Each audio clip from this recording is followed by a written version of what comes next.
ہمارے ساتھ موجود ہیں مولانا معاویہ صاحب۔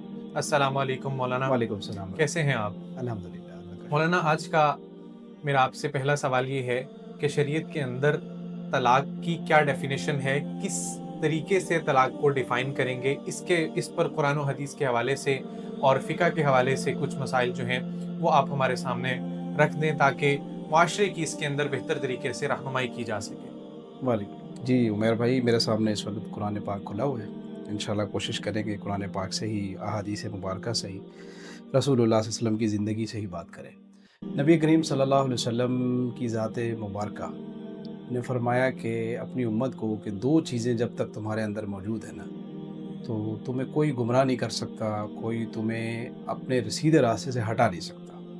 پہلی چیز تو جس کے حوالہ دیا میں نے قرآن پاک ہے۔ نبی کریم صلی اللہ علیہ وسلم نے فرمایا کہ جب تک قرآن مجید آپ کے پاس ہے، آپ اس سے رہنمائی لیتے رہیں گے، آپ گمراہ نہیں ہوں گے۔ آپ کو کوئی آدمی، دنیا کی کوئی طاقت بلکہ گمراہ نہیں کر سکے گی، کیونکہ نبی کریم صلی اللہ علیہ وسلم کا فرمان ہم سب کے لیے ظاہر ہے کہ وہ۔ پھر دوسری چیز نبی کریم صلی اللہ علیہ وسلم نے ارشاد فرمائی، آپ نے فرمایا کہ سنت، میری سنت، کہ آپ ان دو چیزوں کو تھام لیں تو تم کسی بھی موقع پر زندگی میں، وہ طلاق کا مسئلہ ہو، وہ نکاح کا مسئلہ ہو، وہ خوشی کا مسئلہ ہو، وہ غم کا مسئلہ ہو، زندگی کے اندر کوئی اور پریشانی آئے، تو آپ کو نبی کریم صلی اللہ علیہ وسلم کی سیرت اور قرآن، یہ دو چیزیں نبی کریم صلی اللہ علیہ وسلم نے کہا موجود پاؤ گے۔ جب تک ان دونوں کے اوپر عمل کرتے رہو گے اور اس سے رہنمائی حاصل کرتے رہو گے، گمراہ نہیں ہوگے۔ تو ہم کوشش کریں گے انہی دو چیزوں سے ہم بات کا آغاز کریں انشاءاللہ۔ تو پہلی بات ہے طلاق کا۔ آپ نے پوچھا کہ آج کے معاشرے میں طلاق کی رشو بہت زیادہ بڑھ رہی ہے، لوگ چھوٹی چھوٹی باتوں پر طلاق دے دیتے ہیں۔ طلاق کا مرحلہ قرآن مجید کا جب ہم مطالعہ کرتے ہیں تو قرآن مجید کے اندر اس معاہدے کو، یعنی نکاح کو، اگر کوئی آدمی ختم کرنا چاہتا ہے تو قرآن نے بہترین طریقہ بتایا ہے۔ اللہ تعالیٰ کے نبی صلی اللہ علیہ وسلم نے ہمیں ایک ایک چیز پھر سنت سے بھی کھول کھول کے بیان کی ہے۔ ہم آغاز کرتے ہیں، ہمارے پاس قرآن پاک ہے، سورۃ النساء، ایک آیت ہے، واللاتی تخافون نشوزہن فعظوہن واہجروہن فی المضاجع واضربوہن۔ اس آیت میں قرآن مجید میں اللہ تعالیٰ ارشاد فرماتے ہیں اگر تمہیں یہ خوف ہو کہ میاں اور بیوی اس رشتے کو آگے نہیں چلا سکتے، تو شریعت نے بڑی بہترین مثال دے کے قرآن مجید کے اندر بات سمجھائی کہ سب سے پہلے میاں، ظاہر ہے اس کی ذمہ داری زیادہ ہے، وہ عورت کو اپنی ذمہ داری میں لے کے اس کے سارے معاملات کو لے کے چل رہا ہے، تو وہ حاکم ہے، تو حاکم کی ذمہ داری ہوتی ہے معاملے کو سمجھانا، سلجھانا۔ تو یہاں پہ شریعت نے بہترین حاکم کو مخاطب کیا، آپ کی یہ ذمہ داری ہے، اگر قصور عورت کا ہے تو آپ اس کو سمجھائیں۔ مجھے تھوڑا سا اس معاملے میں ان ڈیٹیل وہ کر دیں کہ اس کا صحیح طریقہ قرآن اور حدیث کے حوالے سے طلاق کا اصل صحیح طریقہ ہے کیا؟ میں بتا رہا ہوں آپ جی کو۔ پہلی چیز شریعت نے بتائی کہ اگر معاملہ ان دونوں کے بیچ آپس میں خراب ہونے کا خدشہ ہو تو مرد اس کو پہلے نصیحت کرے۔ طلاق تو بہت دور کی بات ہے نا، یہی ہے واللاتی تخافون، اگر تم خوف کرو نشوزہن کہ یہ نافرمانی کرے گی تو اس کو پہلے سمجھاؤ، نصیحت کرو، سمجھاؤ، بات اللہ تعالیٰ سے ڈراؤ، نبی کریم صلی اللہ علیہ وسلم کے احکامات سناؤ، اولاد جوان ہے تو اس کی باتیں بتاؤ، معاشرہ کی کیا کہے گا۔ اگر پہلا سٹیپ ہے یہ سمجھانے کا، قرآن سے سمجھائیں آپ اس کو، اگر وہ بات مان جائے تو بات ختم۔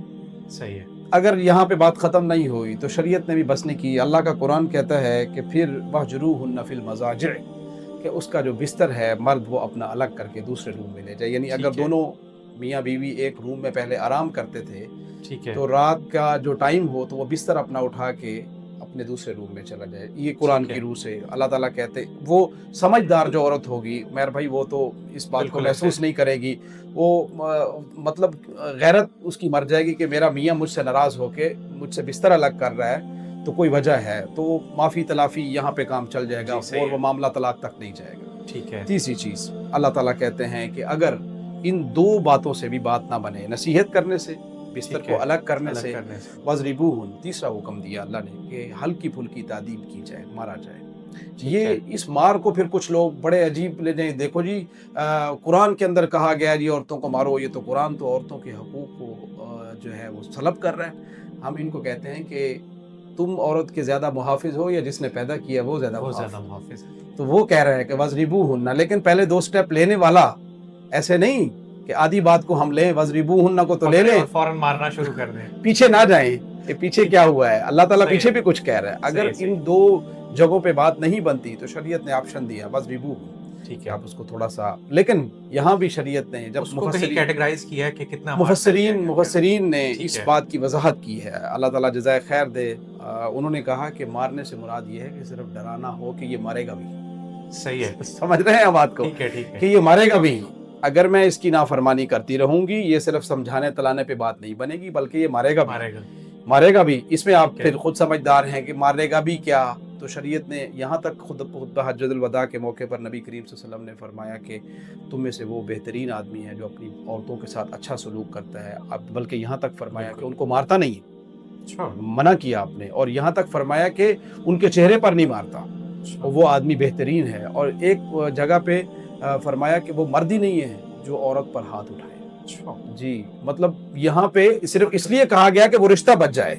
صحیح ہے. رشتہ بچ جائے. پھر شریعت نے کہا مارنے کی اگر ضرورت بھی پیش آئے تو اتنا مت مارے کہ اس کے کوئی بازو ٹوٹ جائے, کوئی جسم کا اعضاء ٹوٹ جائے, یا چہرے پر مت ماریں بلکہ ڈرانے کا انداز ہو کہ اس کو لگے کہ اگر میں ان دو باتوں پہ فیملی باؤنڈریز کو بچانے کے لیے بیسیکلی تھوڑا جی بہت جی اس کو بالکل بالکل صحیح کہہ رہے ہیں آپ, صحیح کہہ رہے ہیں. پھر اللہ تعالیٰ نے صحیح ہے. کہا فَإِنْ أَطَاعْنَكُمْ فَلَا تَبْغُوا عَلَيْهِنَّ سَبِيلًا, اگر وہ عورت پچھلی باتوں پر جو 3 باتیں اللہ نے بتائیں کہ مان لے تو پھر مرد بھی زیادتی نہ کرے, کہ اس کو پچھلی باتوں کا تانا نہ دے کہ تم تو فلاں وقت میں یہ تھی, میں نے تجھے سمجھایا, میں نے تجھے یہ کیا. اللہ نے کہا نہ, ان اللہ کان علیٰ کبیرا, اللہ کی ذات بڑی ہے, وہ دیکھ رہی ہے. اور تیرے بھی عیب چھپائے ہوئے نا, تو تیرے پاس بھی کسی کا عیب لگ گیا ہے, تو بھی چھپا لے.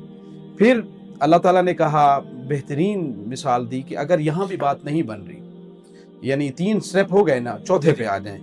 فَبَعَثُوا حَكَمًا مِّنْ أَهْلِهِ وَحَكَمًا مِّنْ أَهْلِهَا. فرمایا کہ 2 خاندان ہے نا, 2 خاندان ہے, ایک میاں کا خاندان اور ایک بیوی کا خاندان. دونوں خاندانوں میں سے ایک سمجھدار آدمی لے لیں. ٹھیک ہے. ایک ادھر سے ثالث بن جائے, ایک ادھر سے بن جائے. وہ ان دونوں میاں بیوی کے معاملے کو سلجھانے کی کوشش کریں کہ یار یہ اختلاف ہو گیا ہے تو ہماری بیٹی کا گھر بچ جائے, ہمارے بیٹے کا گھر بچ جائے. تو یہاں بھی اللہ تعالیٰ نے مرد کو کہا ہے, کیونکہ آپ کو پتا ہے عمیر بھائی, جب عورتیں بیچ میں آئیں گی تو مسئلہ خراب ہو جائے گا. یہاں ہوتا کیا ہے, جب ہم بلاتے ہیں نا تو ٹرک بھر کے آ جاتے ہیں دونوں طرف سے, تو وہ معاملہ سلجھنے کے بجائے الٹا خراب ہو جاتا ہے کہ تو نے تو مجھے بلایا نہیں تھا, اب تو قابو آئے ہو. بس اس طرح کی باتیں اللہ تعالیٰ نے بھی منع کیا کہ مرد ہوں. اور یہاں پہ مرد ہونے کے ساتھ یہ شرط بھی اللہ نے لگائی کہ وہ دیندار ہو. ظاہر دیندار ہوگا تو وہ گھر کو بچائے گا نا. ٹھیک ہے. جس کے پاس خود سمجھداری نہیں ہے, دینداری نہیں ہے, خود وہ اس طرح کے اس کا کردار ہے, تو وہ اس گھر کو نہیں بچائے گا, وہ اس کو سیریس نہیں لے گا. مطلب اللہ کے ہاں سمجھداری کا مقام بھی تقویٰ اور جی جی بالکل صحیح کہہ رہے ہیں, بالکل صحیح کہہ رہے ہیں. اللہ کہہ رہے ہیں کہ حاکم جو ہوں دونوں, مطلب وہ سمجھدار ہوں. اور سمجھدار سے کیا مراد ہے کہ دیندار ہوں. اور دوسری بات, ان دونوں کے مسائل کو, ان کے گھریلو معاملات کو سمجھتے بھی ہوں جو حاکم بنائے جائیں. یہ 4 ہو گئے. عمیر بھائی, چوتھا سٹیپ اللہ نے بہترین اختیار کیا, فرمایا کہ کچھ وقت کے لیے دونوں علیحدہ ہو جائیں.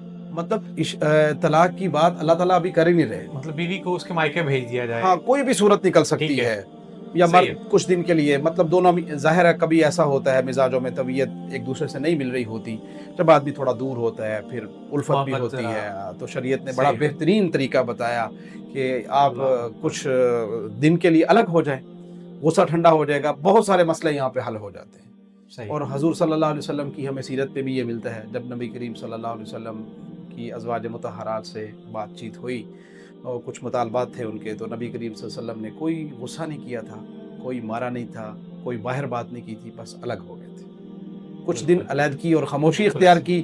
تو ہم اگر دعوے دار ہیں کہ ہم قرآن کو ماننے والے ہیں, رسول اللہ کی سیرت کو ماننے والے ہیں, تو رسول اللہ کی سیرت میں خاموشی موجود ہے, صبر موجود ہے.